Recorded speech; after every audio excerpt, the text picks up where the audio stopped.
राधा और कृष्ण की दिव्य प्रेम की अनंत नृत्य, एक अमर कथा। प्राचीन भारत भूमि में जहां नदियां हवा से रहस्यों की फुसफुसाहट करती थीं और जंगल अनंत काल के रंगों से खिलते थे, वहां वृंदावन नामक एक दिव्य क्षेत्र था। पवित्र यमुना नदी के तट पर बसा ये जादुई वन कोई साधारण स्थान नहीं था।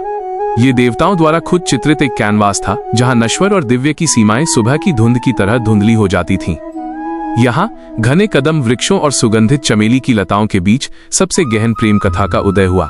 राधा और कृष्ण की कथा। यह केवल दो आत्माओं का रोमांस नहीं है, यह ब्रह्मांड की संगीतमय धुन है, जहां व्यक्तिगत आत्मा परमात्मा से मिलन की लालसा करती है, जहां जुनून शरीर से परे जाकर ज्ञान का मार्ग बन जाता है। मैं आपको ये पौराणिक कथा धागे धागे बुनकर सुनाता हूँ।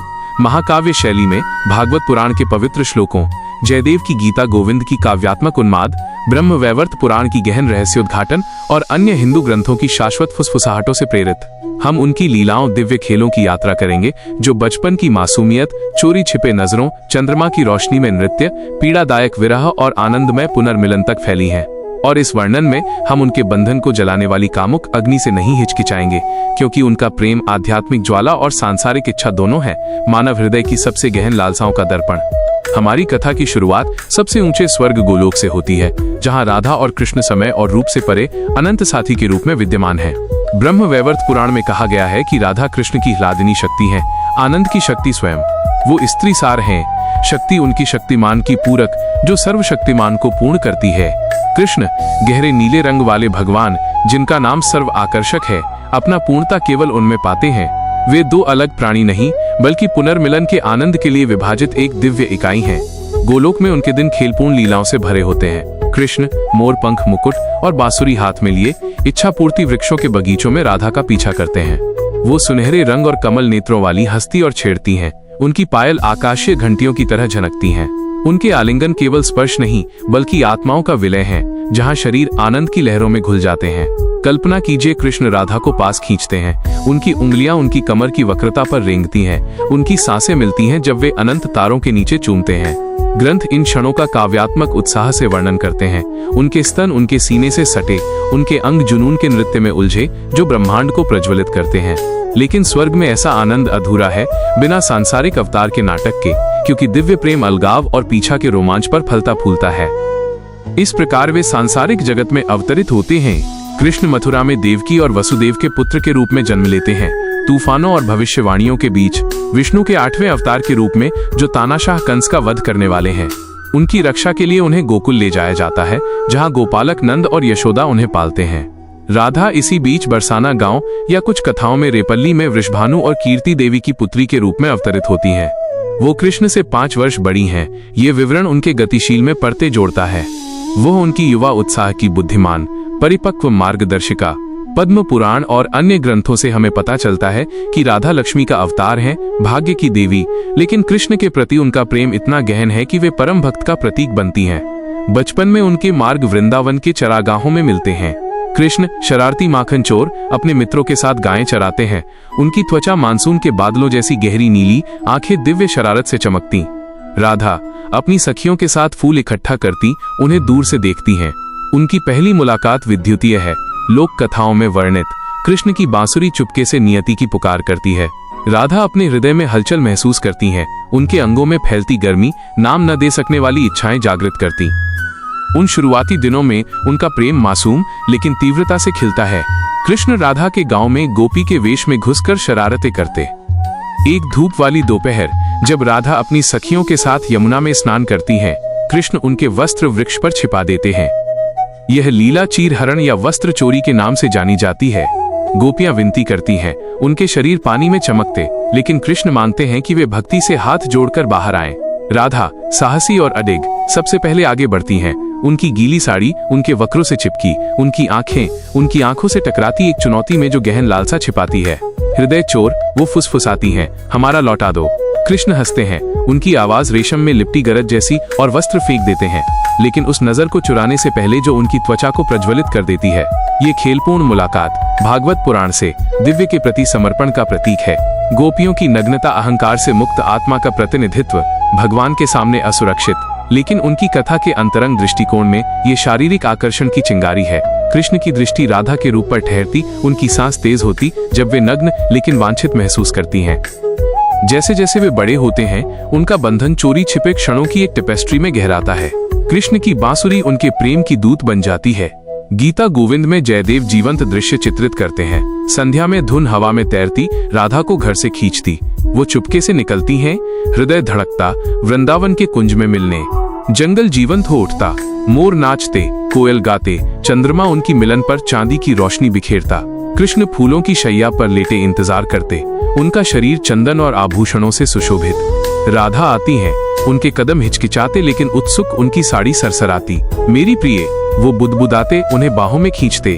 उनका आलिंगन संवेदनाओं का तूफान है। उनकी हथेलियां उनकी पीठ की कोमलता पर घूमती, उनकी उंगलियां उनके घुंघराले बालों में उलझती। होंठ अमृत जैसे चुंबनों में मिलते, शरीर लयबद्ध सामंजस्य में दबते। ग्रंथ विशेषकर गीता गोविंद कामुकता से नहीं हिचकते।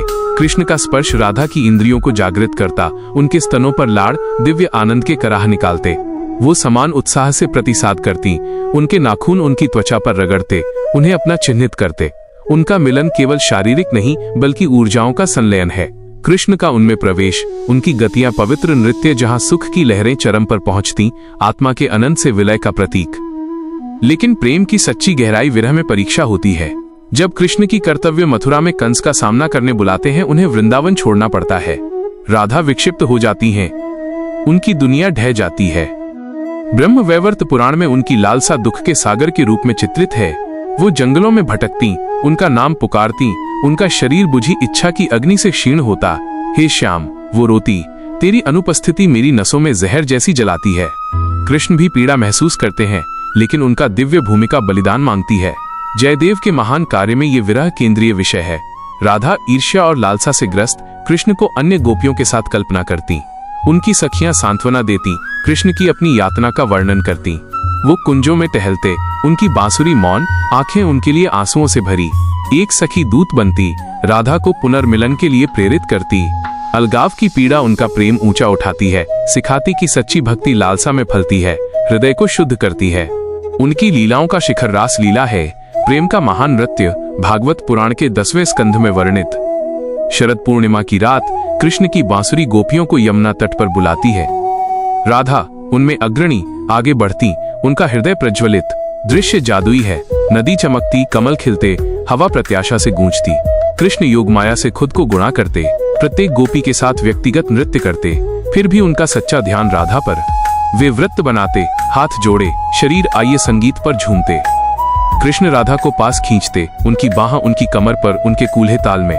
नृत्य उन्माद तक बढ़ता, पसीने से तर त्वचा, तेज सांसें, आंखें जुनून में बंद।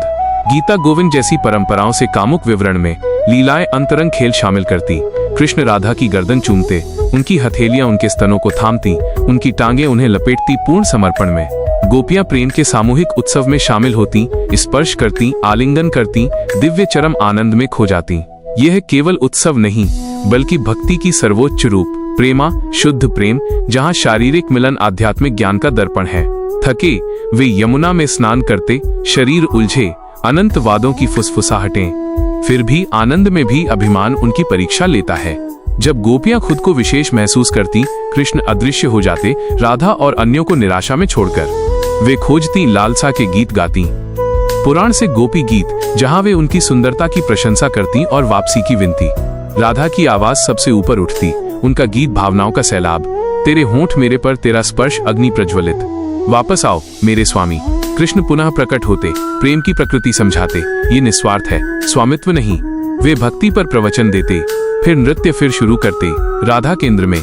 उनका पुनर्मिलन अधिक तीव्र, शरीर फिर विलय होते, जुनून पुनः प्रज्वलित, शारीरिक से परे चरम में पहुंचते। उनकी कथा वृंदावन से परे फैलती है। बाद की कथाओं में पद्म पुराण जैसी राधा दूसरे से विवाह करती, लेकिन उनका हृदय कृष्ण का रहता है। जब कृष्ण द्वारका में रुक्मिणी और अन्यों से विवाह करते, राधा का प्रेम आध्यात्मिक सहचरी के रूप में बना रहता है। कुछ ग्रंथों में कुरुक्षेत्र में सूर्य ग्रहण के दौरान पुनर्मिलन, विरह का चरम। कृष्ण उनकी श्रेष्ठता स्वीकारते, तुम मेरी जीवन, मेरी शक्ति हो। उनकी अंतिम लीलाएं गोलोक में अनंत मिलन देखती, भक्तों को प्रेरित करती। प्रतीकात्मक रूप से राधा कृष्ण गहन सबक सिखाते हैं। गीता गोविंद से उनका प्रेम आत्मा की भगवान तक यात्रा है।